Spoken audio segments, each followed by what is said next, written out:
It was right after work, and I decided to take a shortcut home through the woods. Just a narrow trail I'd found a few weeks back. The leaves were already falling, and it looked so beautiful at first, like something out of a painting. But as I kept walking, this fog started rolling in, and suddenly everything got really quiet. I don't know what it was, but I suddenly felt this chill. The air got dense, and there was this whispering sound, but I couldn't make out any words. Just this low murmuring coming from the trees. I stopped to listen, trying to convince myself it was just the wind, but it felt too human. I kept walking, faster now, and then I spotted something weird just off the path. It was a scarecrow, just hanging there, half falling apart.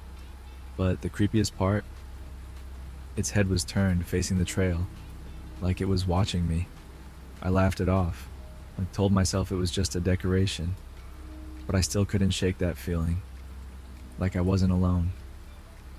After I passed that scarecrow, I picked up the pace, but every few steps I heard something behind me, just these faint footsteps in the leaves. I stopped, and they stopped. I looked back, and there was nothing, just the darkening trail and more mist. The sky was nearly black now, and I couldn't see the end of the trail anymore. Everything felt like it was closing in, the trees, the shadows, even the fog.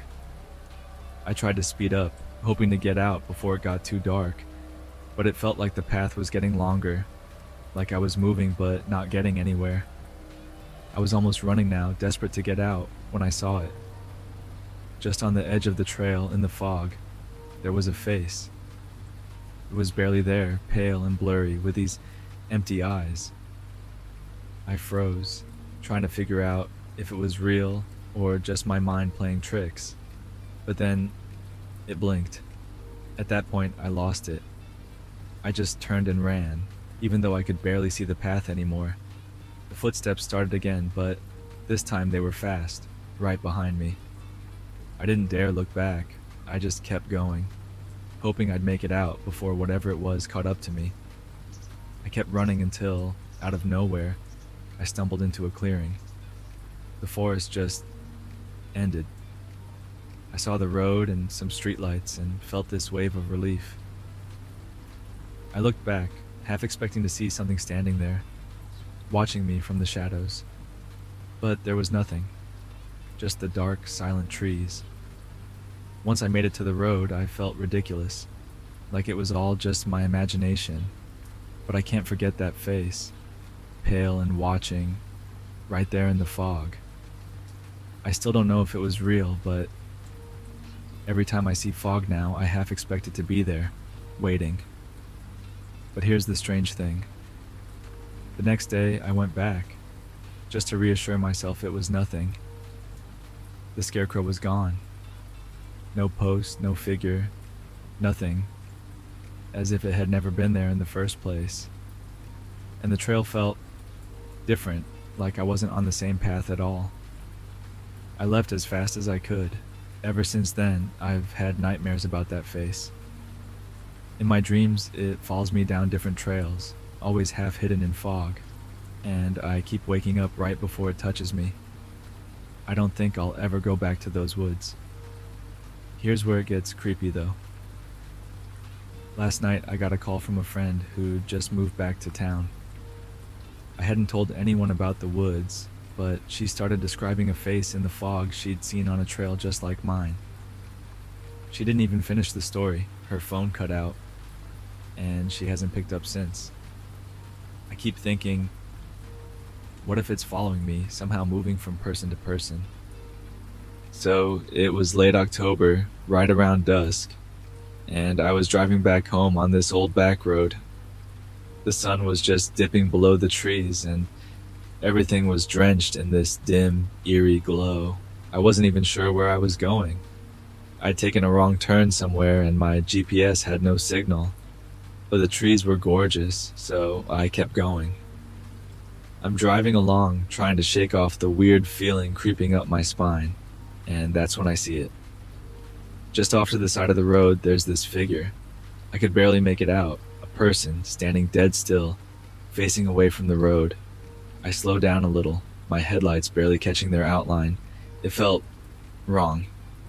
I try to speed up, wanting to leave that figure behind, but right then my car sputters and just dies. No signal, no lights, nothing. I'm stranded in the middle of this dark, empty road. And for a second I just sit there, listening to this awful silence. I try turning the key, hoping to get something, anything. But the engine just clicks. And that's when I hear it. Whispers. I can't tell where they're coming from, maybe the trees. But they're faint, like someone's just behind me. My heart's pounding and I try the car again, but nothing. I look around, trying to figure out where those whispers are coming from.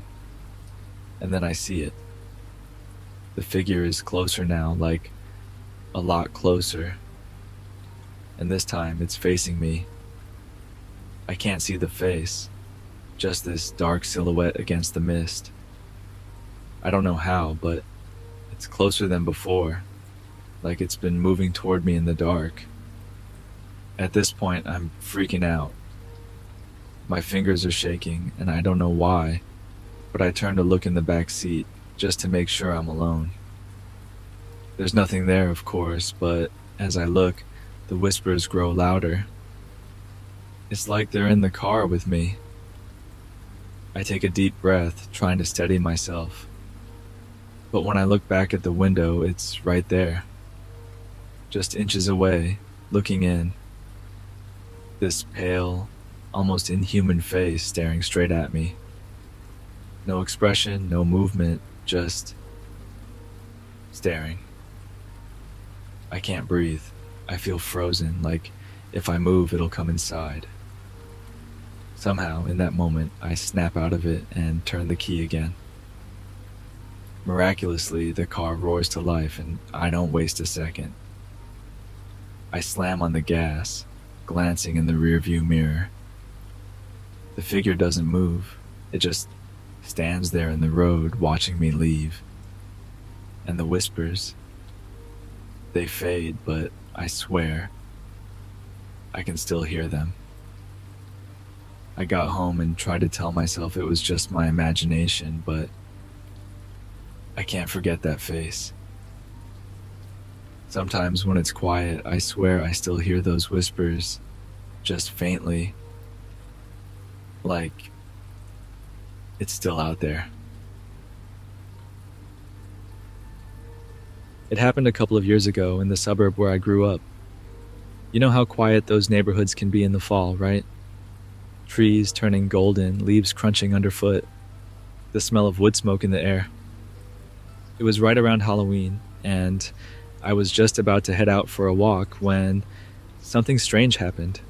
I was on my usual route, taking a stroll past the houses that were all decorated for the holiday. Most people were into it, with pumpkins on porches and cobwebs hanging from eaves. But there was one house, an old one at the end of the street, that always gave me the creeps. It had been abandoned for years, and the yard was overgrown, wild vines creeping up the cracked walls.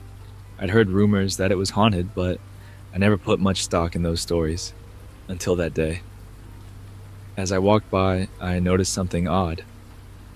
A light flickered in the attic window. I stopped, squinting up to see if someone was inside. But it was late afternoon, and the sun was setting fast, so the light didn't make sense. I figured it was just a trick of the light or something. But then I saw it again. A faint glow that pulsed, like someone was moving around up there. Curiosity got the better of me, so I walked a little closer. The front yard was a mess of weeds, and the gate creaked ominously as I pushed it open.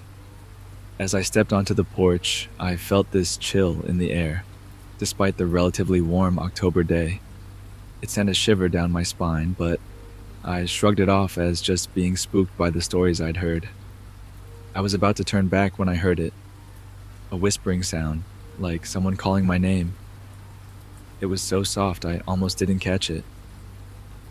"Hey, come here," I glanced around, but there was no one in sight, just the rustling leaves and the fading light. I hesitated, my heart racing, but the pull to see what was happening was too strong. I took a few cautious steps up the creaky stairs and knocked on the door. To my surprise, it swung open with a loud groan. The inside was just as I expected. Dust and shadows, cobwebs hanging like curtains. But that light, it was brighter now, coming from a room at the back of the house. I felt drawn to it, like something was calling me inside. I moved through the living room, stepping carefully over broken furniture and strewn papers. As I approached the back of the house, I could hear that whisper again. Come closer. It was definitely coming from the room with the light. My heart was pounding in my chest, but I couldn't turn back now. When I reached the door, I hesitated for a moment, feeling an icy dread wash over me. But I pushed it open, and what I saw took my breath away. The room was filled with a warm golden light, illuminating an old table piled high with what looked like autumn leaves, candles, and a doll. It was an old porcelain doll, its face cracked and faded, but its eyes were startlingly bright. I felt an overwhelming sense of sadness wash over me as I realized it looked just like the little girl who used to live in that house before it was abandoned. I remembered seeing her playing in the yard when I was a kid. She had a bright red coat, just like the one the doll wore. Suddenly, the light flickered, and I heard the whisper again, louder this time, echoing in my ears. Help me. My breath caught in my throat, and I stepped back, my instincts screaming at me to get out. But as I turned, I saw something out of the corner of my eye. In the shadows, standing just outside the light, was a figure. It was a little girl in that same red coat, with hair cascading down her shoulders. Her face was pale, eyes wide and filled with a longing that pierced through me. She raised a hand, pointing toward the doll on the table. You have to help me, please. I felt paralyzed, fear gripping my chest. I finally managed to turn and sprint out of the room, down the hall, and out of the house. The door slammed shut behind me with a deafening bang, and I didn't stop running until I was back on the street, gasping for breath. When I looked back, the house stood silent and dark, the windows now just black holes. I never spoke about that day to anyone, thinking I'd sound crazy. But every Halloween since, I can't help but think of that little girl, the whispering, and that doll. It still gives me chills, and I wonder what happened to her, why she was still there, waiting. The old house was finally torn down last year, but I can't shake the feeling that something of her remains in the shadows of that neighborhood.